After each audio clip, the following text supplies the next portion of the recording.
Welcome to Kindred History. I'm glad you're here to listen to the story of another remarkable woman. If you find comfort in stories told at an unhurried pace, if you enjoy letting history move gently in the background as the world grows dim, you're in the right place. So let's travel, quietly, to Johnstown, New York. The early 19th century. A house filled with law books, and a girl who is beginning to notice what those books do not say. Her name was Elizabeth Cady Stanton, and to understand how she came to question an entire system, we have to start at the beginning. Close your eyes now. Let your body settle into wherever you are resting. Let your shoulders drop. Let your hands go soft. Let your breathing slow just a little, without any effort, without any forcing. Simply notice the breath moving in and then out, in and then out. You are comfortable. You are safe. You are here. And from here, from this quiet, still place, I want to take you somewhere far back in time, back to a small town in upstate New York in the early years of the 19th century, when the world looked very different from the way it looks today, and when the rights that many people now take for granted had not yet been spoken aloud, had not yet been written down, had not yet been claimed. Elizabeth Cady was born in 1815 in a town called Johnstown in the state of New York. She was born into a family of some comfort and some standing. Her father was a lawyer, a successful one, a serious one, a man who spent his days thinking carefully about the law and what it said and what it meant.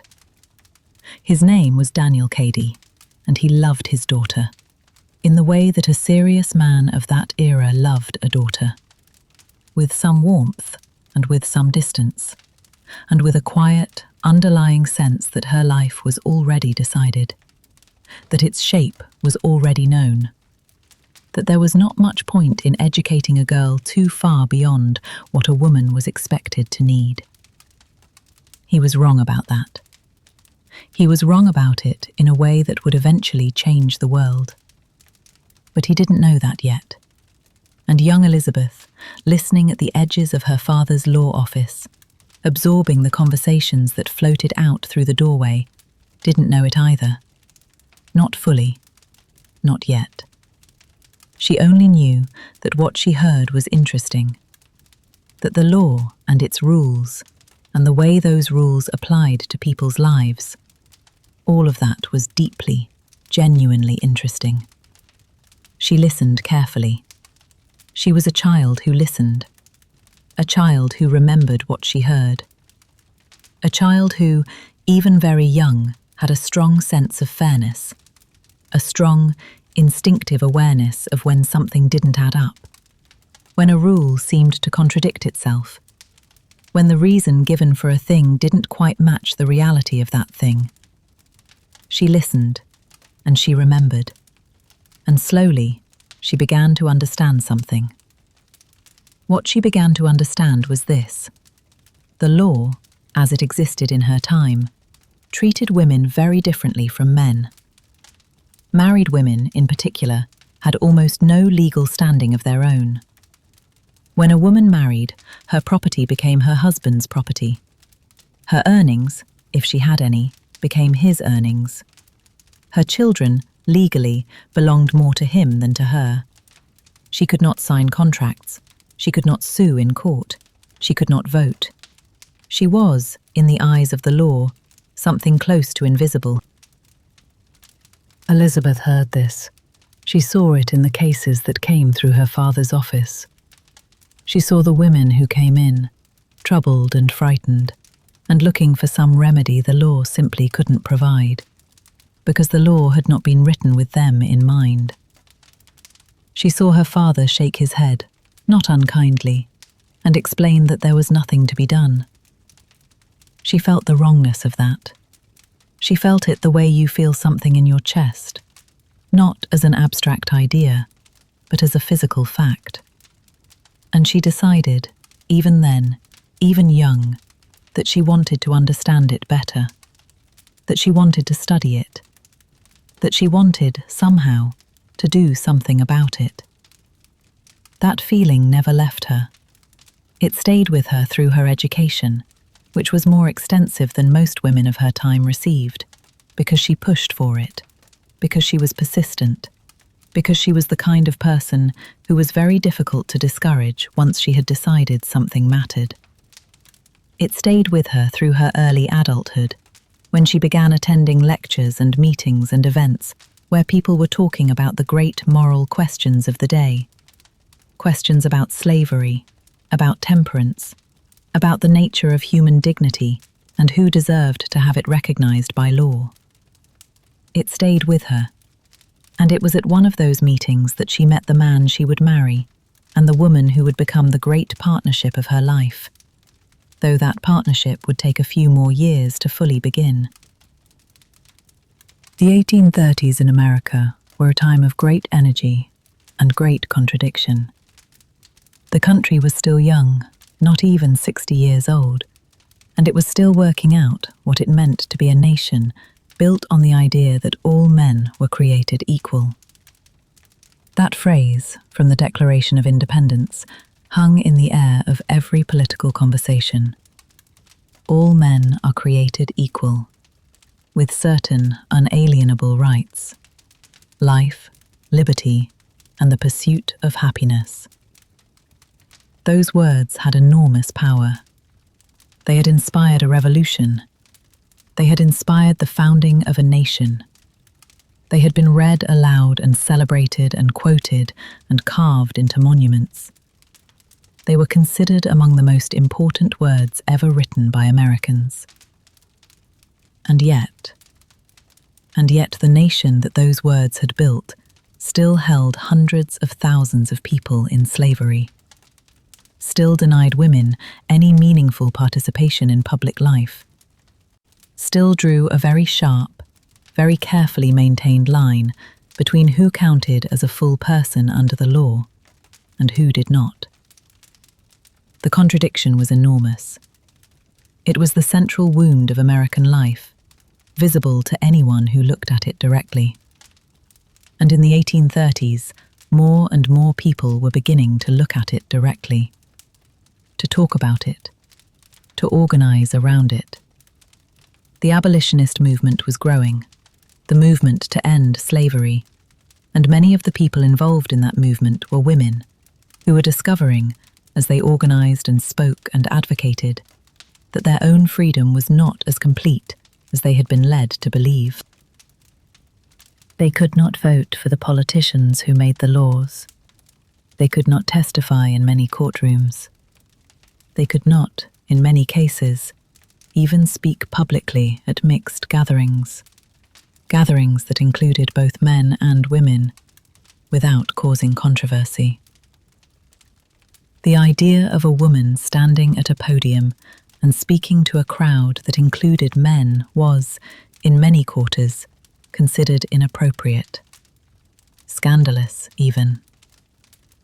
But some women were doing it anyway, and Elizabeth Cady, who had married a man named Henry Stanton in 1840 and become Elizabeth Cady Stanton, was paying very close attention to all of it. She was reading and thinking and talking and growing increasingly, quietly, insistently impatient with the pace of change. She had moved with her husband to a small town called Seneca Falls in upstate New York. She was raising children. She would eventually have 7 of them. She was managing a household. She was doing the enormous, largely invisible, largely unacknowledged labor that women of her time were expected to do, and do without complaint, and do without credit, and do without any of the rights that would have given them some protection or some recourse if things went wrong. She was thinking. She was always thinking. In July of 1848, Elizabeth Cady Stanton sat down to tea with 4 other women. 4 women and a pot of tea, and a quiet afternoon, and a conversation that started the way those conversations often start, with someone saying simply that enough was enough. The 4 women were Lucretia Mott, Martha Coffin Wright, Jane Hunt, and Mary Ann McClintock. 3 of them were Quakers, women from a religious tradition that had always, unusually, allowed women to speak in meetings and to take on leadership roles.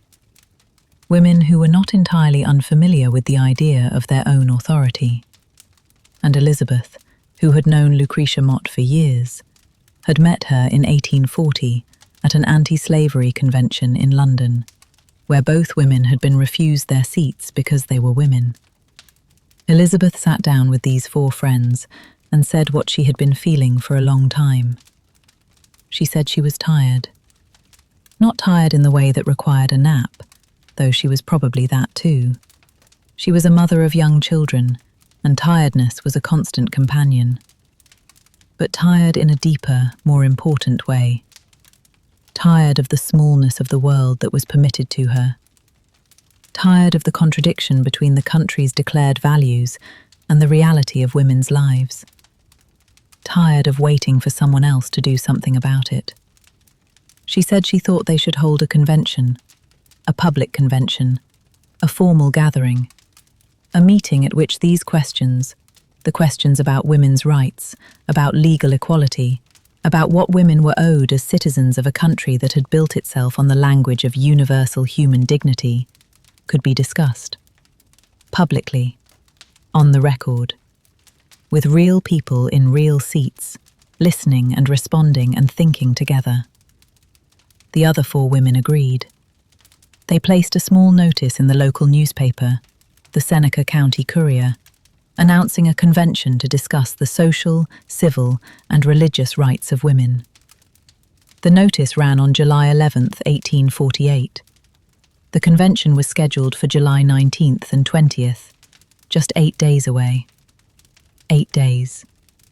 They had 8 days to prepare. And in those 8 days, Elizabeth Cady Stanton sat down to write something extraordinary.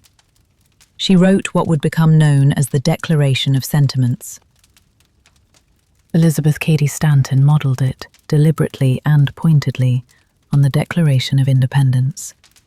She took the structure of that famous document, the structure that every American knew, that had been memorized in schoolrooms and read aloud on holidays and celebrated for 70 years, and she used it as a template.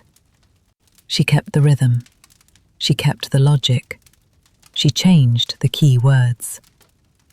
Where the Declaration of Independence had said, "We hold these truths to be self-evident, that all men are created equal," Elizabeth Cady Stanton wrote, "We hold these truths to be self-evident, that all men and women are created equal." 3 words, and women. 3 words added, and the entire meaning of the sentence shifted. The entire scope of the document shifted. The entire promise of the country shifted, or rather, was asked to finally keep the promise it had always claimed to be making. She then listed grievances, 18 of them, just as the original Declaration of Independence had listed grievances against the British Crown. The Declaration of Sentiments listed grievances against the system that denied women their rights, against the laws that made women invisible, against the customs and the attitudes and the deeply embedded assumptions that had kept women out of public life, out of legal protection, out of the vote. The right to vote. That was the most controversial one. Even among the 5 women planning the convention, the demand for women's suffrage, for women's right to vote, was considered radical. Lucretia Mott herself worried that including it would make the whole endeavour seem extreme, would give critics an easy way to dismiss everything else on the list. Elizabeth insisted. She knew it was the most important one. She knew that without the vote, without political power, without the ability to participate in the process by which laws were made and leaders were chosen. All the other rights were fragile. All the other rights could be given and taken away by people who had no accountability to the women they were governing. The vote was foundational. She kept it on the list. And when, on July 19th, 1848, around 300 people arrived at the Wesleyan Chapel in Seneca Falls, New York, around 300 people, more than anyone had expected, men and women both, drawn by that small notice in the newspaper, Elizabeth Cady Stanton stood up and read what she had written. She was 32 years old. She had never spoken in public before. She stood up and she read, and the chapel was quiet, and the words moved through the room. We hold these truths to be self-evident, that all men and women are created equal. After the convention, things were not immediately better.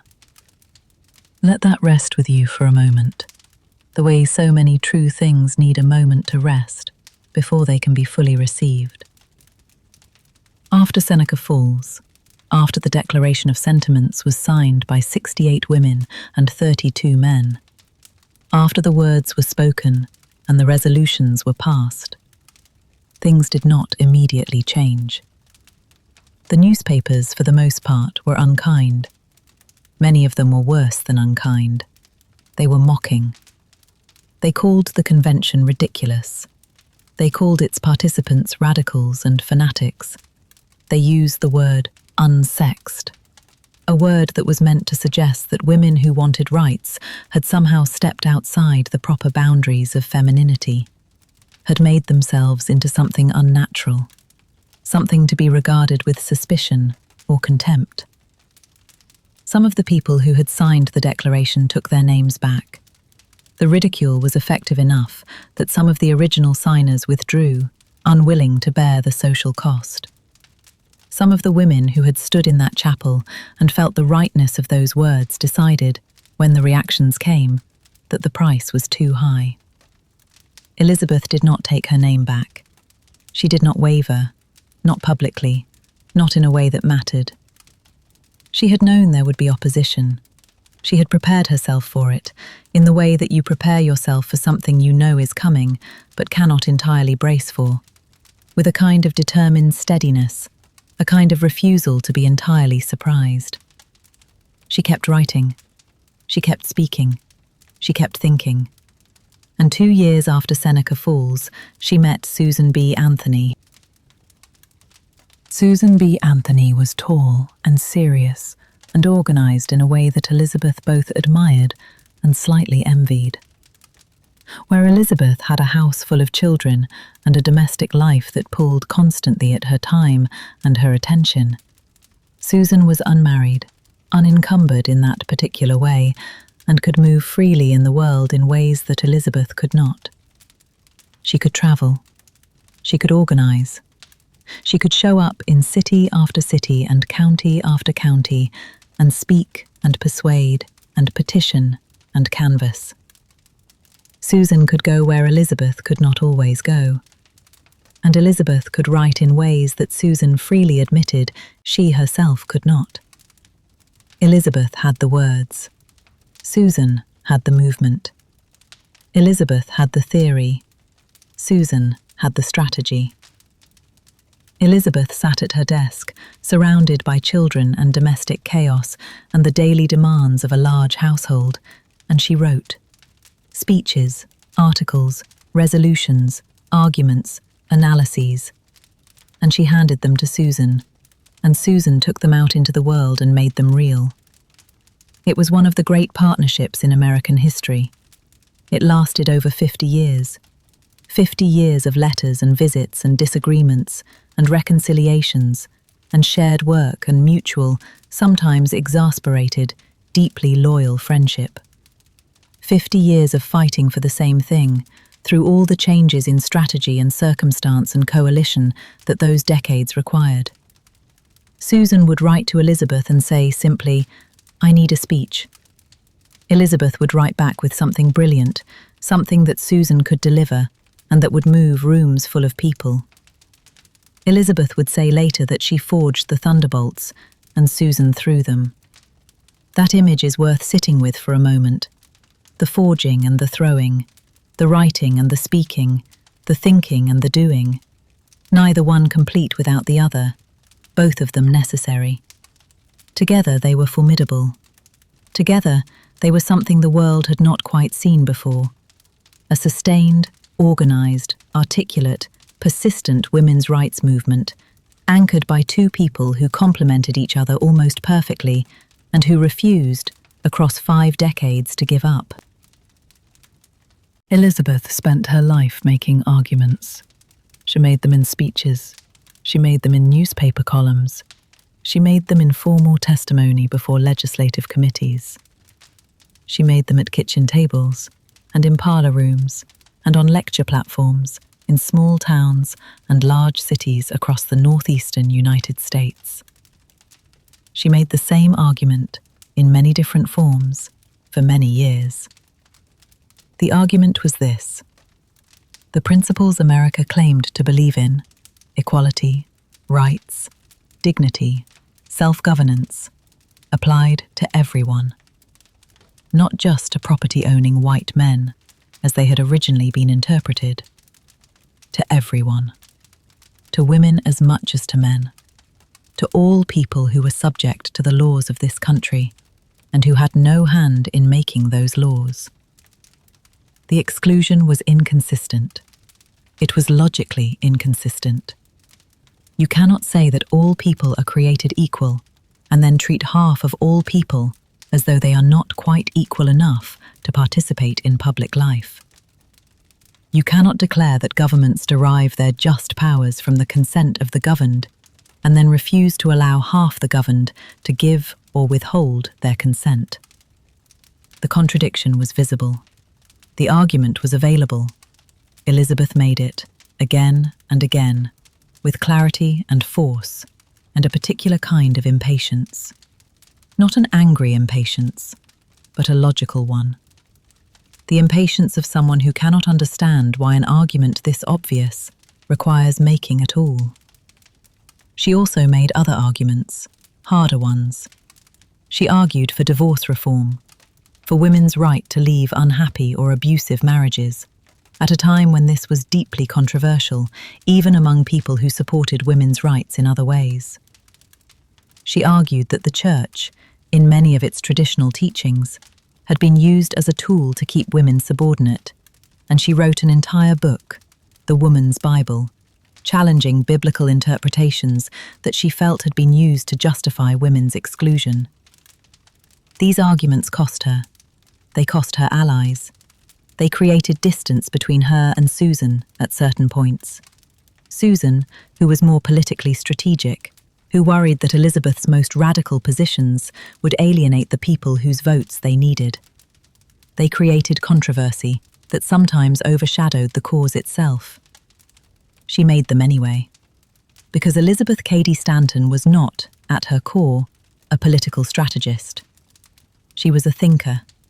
She followed arguments where they led. She could not, once she had seen something clearly, pretend that she hadn't seen it. She could not, for the sake of expediency, leave out the parts that made people uncomfortable. This was both her greatest strength and, occasionally, her greatest political liability. She did not apologize for it. The vote did not come quickly. It did not come in Elizabeth's lifetime. Let that settle softly. Let it rest without any sharpness. It is a true thing and a sad thing, and it can be both of those things at once, without requiring any response from you. Simply breathe, and let it be what it is. Elizabeth Cady Stanton spent more than 50 years working toward women's right to vote. She signed the Declaration of Sentiments in 1848. She worked and wrote and spoke and organised and argued and persisted and grew older and kept going. She died in 1902. The 19th Amendment, which gave women the right to vote, was ratified in 1920, 18 years after her death. She did not see it. Susan B. Anthony died in 1906 and did not see it either. Neither of the two women most associated with the founding of the American women's suffrage movement lived to vote in a national election. Neither of them ever got to do the thing they had spent their lives fighting for. This is one of the quiet, important truths about the work of changing the world. The people who begin the work rarely get to see it finished. They begin it knowing they may not see it finished. They begin it because the work needs beginning, because someone has to be willing to start something that will take longer than one life to complete. Because the alternative, waiting until the outcome is certain, waiting until the victory is visible, means never starting at all. Elizabeth knew this. She had always known it. She had written at various points in her long life about the nature of working for change across generations, about how each era does what it can and hands the work forward, about how the women who came after her would carry what she had started and take it further than she had managed to go. She was right about that. The women who came after her, the next generation of suffragists, who were in many cases more strategic and more politically nimble than Elizabeth had been, who had absorbed the lessons of her long career and were willing to learn from her mistakes as well as her successes. Those women carried it forward. They finished it. In 1920, when the 19th Amendment was ratified, there were women who had been present as young girls at the Seneca Falls Convention 72 years earlier. Women who had heard the Declaration of Sentiments read aloud in that chapel and had not yet been old enough to fully understand what they were hearing. Women who had lived through all of it, the ridicule and the resistance and the slow, grinding progress and the setbacks and the long years of campaigning, and had finally voted. That is a remarkable thing. One life spanning the whole arc, from the beginning to the end, or at least to one significant end, because the work, of course, has continued since 1920 in forms and directions that Elizabeth Cady Stanton might or might not have recognized or anticipated. The work continues. It always continues. Elizabeth left behind an enormous amount of written work. She left speeches and articles and resolutions and testimonies.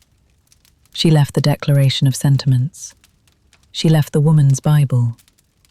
She left a massive multi-volume work called The History of Women's Suffrage, which she co-authored with Susan B. Anthony and Matilda Jocelyn Gage, and which runs to thousands and thousands of pages. An exhaustive, passionate, detailed record of the movement and everyone who contributed to it. She left letters, hundreds and hundreds of letters. To Susan, above all, that decades-long correspondence full of ideas and arguments and domestic news and frustrations and encouragement, and the kind of intimate shorthand that develops between two people who have worked together and trusted each other across a lifetime.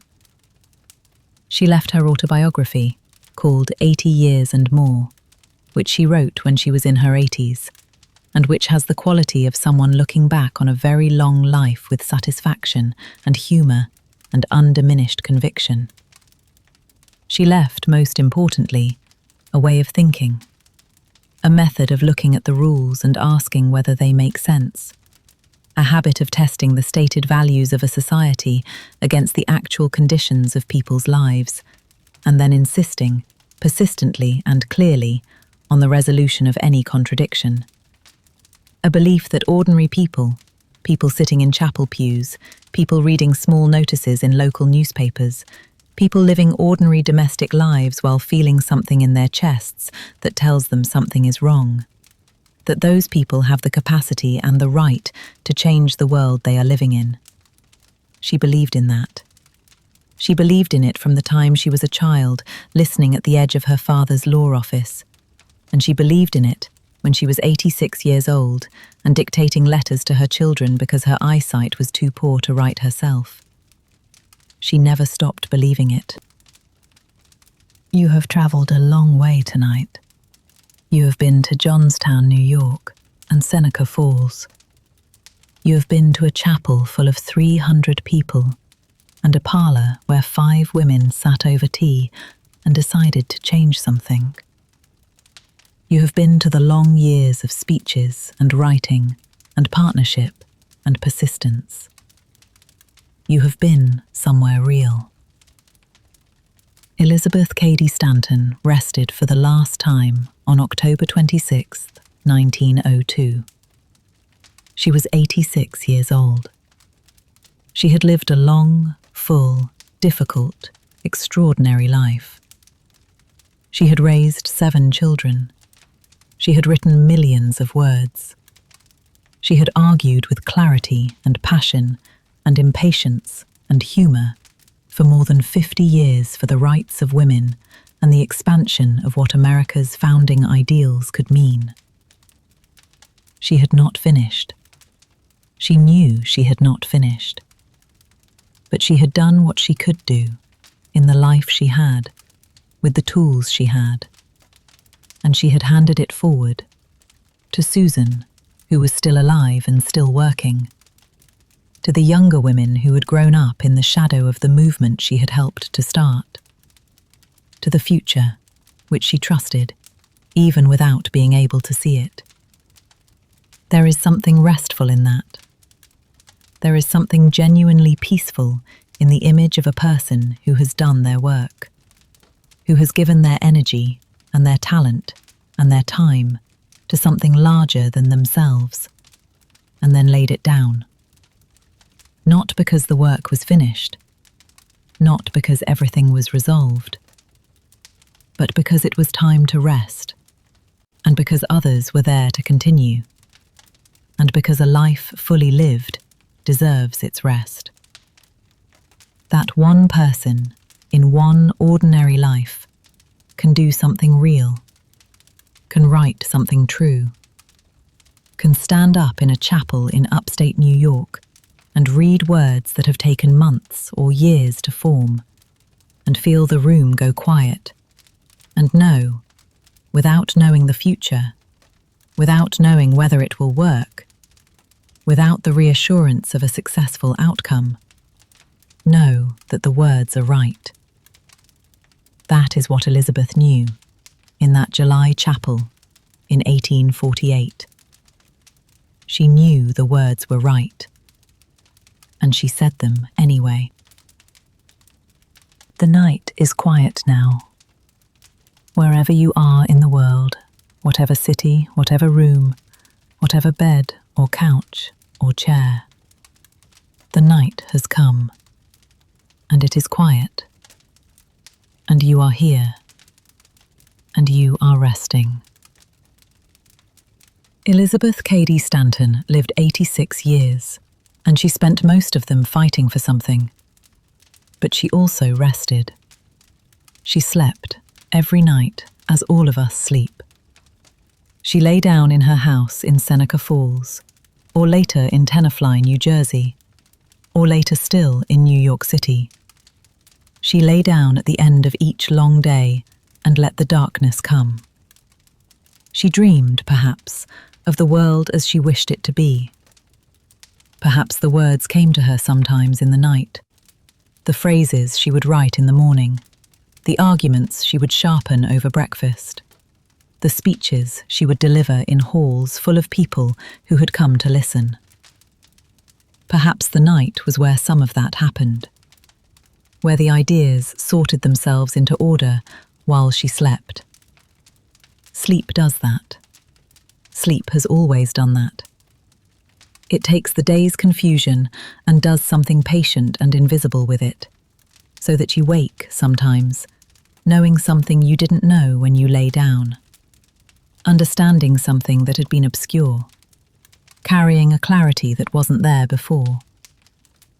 That may be what happened to Elizabeth Cady Stanton on the night before she sat down to write the Declaration of Sentiments. That may be what happened in many of the nights of her long life, the night working alongside the work.